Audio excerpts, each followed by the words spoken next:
কণিকা সরকার, আমি নতুনগ্রাম থাকি। আমার এই প্ল্যাটফর্মে আসা, এই গল্পটা করবো বলে এখানে আমাকে বলা হয়েছে। কি বলছি যে আমি প্রথমে পেস্টকে ভালোবেসে ফেলেছিলাম। পেস্ট, হ্যাঁ, আমার আপলাইন সোমা দাস, অনেক অনেক তাকে থ্যাংক ইউ যে আমার এই প্ল্যাটফর্ম দেখানোর জন্য আর আনার জন্য অনেক চেষ্টা করেই নিয়ে এসছে আমাকে। প্রথমে আমি পেস্ট ব্যবহার করতাম, 4-5টা পেস্ট নিতাম, তবে উনি আমাকে আইডি করে দিয়েছিল। আমার এখানে এই প্ল্যাটফর্মে মানে আমার কাজ শুরু হয়েছে 14 মাস। 14 মাসে আমার এই র্যাঙ্ক এসছে। আর পেস্ট 4-5টা পেস্ট নিতাম, তারপরে আবার ম্যামকে বলতাম, ম্যাম আবার আমাকে 4-5টা পেস্ট দিত। এই করতে করতে একদিন আমার মহুয়া ম্যাম আর সোম্যাম, যাই হোক, ওরা কোনোরকম একটা যুক্তি করে আমার বাড়িতে পৌঁছায়।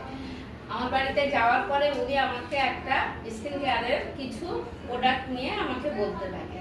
তখন ঠিক আছে, আমি সেটা নিলাম এবং তখন গোয়াটিক চলছিল।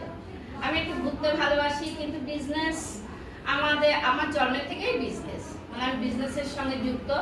আমি একটা কোঅপারেটিভ ব্যাংকেও আছি, মানে নানান কাজের সঙ্গে আমি যুক্ত। তার মধ্যে দিয়ে যে আমি এই প্ল্যাটফর্মে এত সুন্দরভাবে এত তাড়াতাড়ি করে অ্যাচিভমেন্ট করব, এটা আমি ভাবতে পারি না। তারপরে আমাকে গোয়াটিক তখন আমি ম্যামকে বললাম, ঠিক আছে আমি গোয়া যেতে চাই।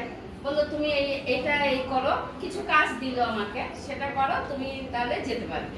ঠিক আছে। অসাধারণ আমার কোল লিডাররা, যাদের সঙ্গে আমি গেছিলাম, প্রত্যেকের ব্যবহার। আর একটা ফ্যামিলির সঙ্গে তো বাস করি, কিন্তু তবুও যেন এদের সঙ্গে যাওয়া ঘোরা আনন্দই আলাদা। দেখো, ছেলে আমাকে নিয়ে যায় ঘুরতে অনেক জায়গায়, সবসময় যায়, কিন্তু এদের সঙ্গে ঘুরতে যাওয়ার মানসিকতা বা এদের মন মানসিকতা অন্যরকম। তা আমাকে ওই সময় খুব ভালো লেগেছে।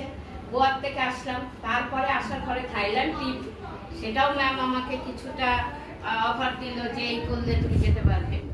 আমি থাইল্যান্ড থেকে ফেরার পরে আমি সিদ্ধান্ত নিলাম যে আমার এইসব বিজনেস করেও আমি কতটা এখানে করতে পারি সেটা আমি করব।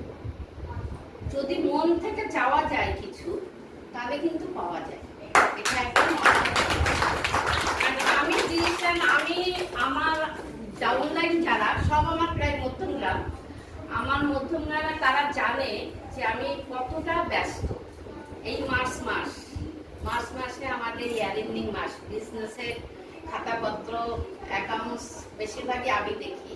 তার সেই সমস্ত করেও যে আমি এই মাসে র্যাঙ্ক করতে পারবো, এটা অসাধারণ। মহুয়া ম্যামকে থ্যাংক ইউ দেবো যে মহুয়া